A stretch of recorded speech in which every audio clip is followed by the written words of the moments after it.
So I'd love to hear a little bit about what were some of the biggest challenges you encountered while you were in graduate school. The biggest challenges I were just around being one of the only persons of color at the institution, and being with, again, it's like a repetition of my K to 12 education at large. In a state like Wisconsin, that in many ways is pretty white, and here in Madison, Wisconsin, where oftentimes I think they say they're liberal, but the danger of white liberals is real, because in the ways that they show up, and I think I found myself navigating, again, what does it mean for me to be a brown woman in a space that's mostly white. I also, I was also, I think, finding myself, and more in the context around what does it mean for me to be in graduate school as a brown woman. Am I really supposed to be here? Am I really supposed to be here? Questioning whether I'm really supposed to be here. Even though I had a lot of experience. I had a continuum experience where I'd been in practice, I'd done research, and I had this continual commitment. For me, it was just like, I have a purpose in this world, and this purpose is around changing this world in many ways. Even if it's a small piece of this world, I have a purpose of changing something in this world. Coupled with the fact that at that time I also was engaged, right? And in this context, I think it was navigating the spaces out of the institution as well, right? So my ex-husband was Black, so everywhere we would go, we would stand out, like literally stand out, right? So we'd walk to the store, and it'd be like, Draw a look. Yeah, a look, we stood out in so many ways. So kind of navigating where racism intersected within the university setting, and right outside of the community as well. Especially in that context. Yes, it's absolutely. a little different in New York City, at least in certain areas in New York City. Yeah. I'd like to go back to unpacking the phrase, questioning, did I belong? Do you mean in the sense of imposter syndrome? Do you mean what were you going to use your degree for? Do you mean other people questioning, did you belong? Can you just say a little more about that? It's two things, right? I think at times being questioned whether, how did you get here, right? Oh, were you here because of affirmative action, right? Being questioned to whatever degree. But also, more, I think it was also around, am I adequate enough to actually exist here as a graduate student? As well, specifically when I was one of so few. And what was also powerful at the same time, right? When I started stepping out of my department, I found other students of color in other departments, right? As a matter of fact, last week when I was at the American Institutes of Research Association, I saw two Black students that were in curriculum instruction that, we keep in contact since we graduated from graduate school as well. And I'll always see them there, and I bumped into them, right? I had a few other students of color that were out of my department. Human development and psychology are not very diverse, I would say.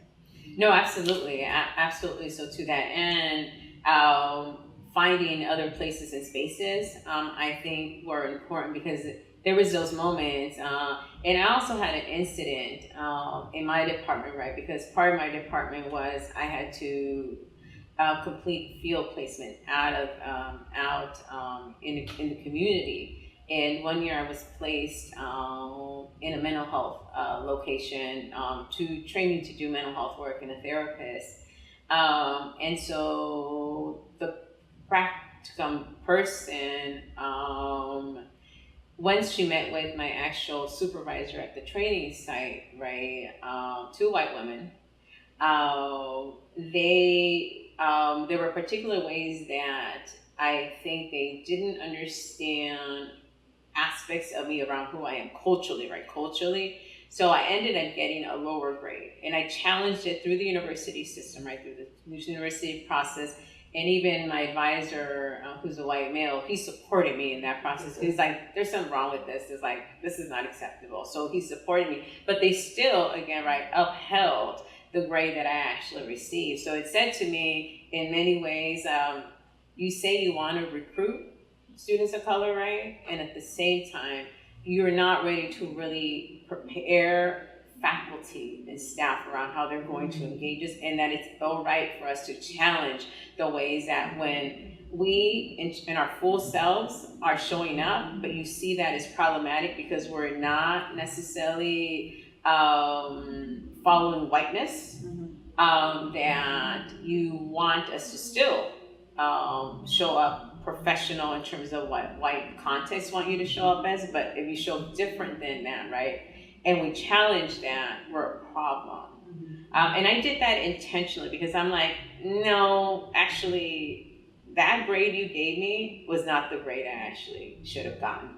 So I'm not okay with it. So what I can do for myself is move through this process. Whether my grade changes, it's not necessarily about that. It's the integrity of you actually not understanding, again, as white women in this institution, that your whiteness is valuable, and what you actually thought, what my behavior was, and what you deemed as not necessarily what you expected, is a problem for me. So I'm just going to go ahead and go through this process. Up. Yeah, exactly. And hold you accountable, and hold you accountable for it. So that must have been a particularly unpleasant moment in your graduate experience.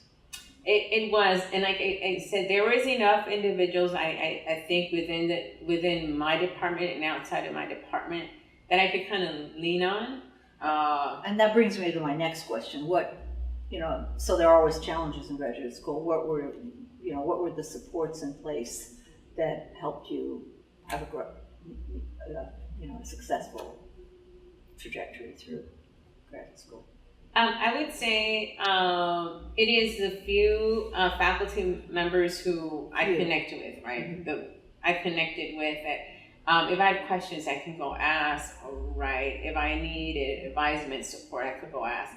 And colleagues and peers and friends who are actually out of the department that I think we grew into a community, because even I'm thinking about the writing group we created between two other colleagues and I when we were moving through our preliminary exams and ultimately our dissertation proposals that were critical around engaging in a small community. I would say my other support was me working in the community. I made a choice, right, to move to Madison, Wisconsin. And in that choice, I had a purpose there as well. I think what was so supportive is knowing I understood I had a purpose here. We had recently arrived immigrant origin Latina families, and I was able to be useful and helpful in many ways, just to providing different sectors of social services in the community, being engaged in a community that was trying to shift systems and structures for support for our recently arrived immigrant origin Latina families as well. So I had a role to play in that. So stepping out of my department and to go to the community and do the work I was doing was so meaningful for me. And I always say like, at some point when I completed my coursework, I don't stop by my department once a semester, because there was no reason for me to actually be there at that point. I didn't feel like, I'm like, nah. And I would select the day I would literally go into the department, more from the place where I'm like, yeah, today I don't want to bump into this person, nor do I feel like getting microaggressed today.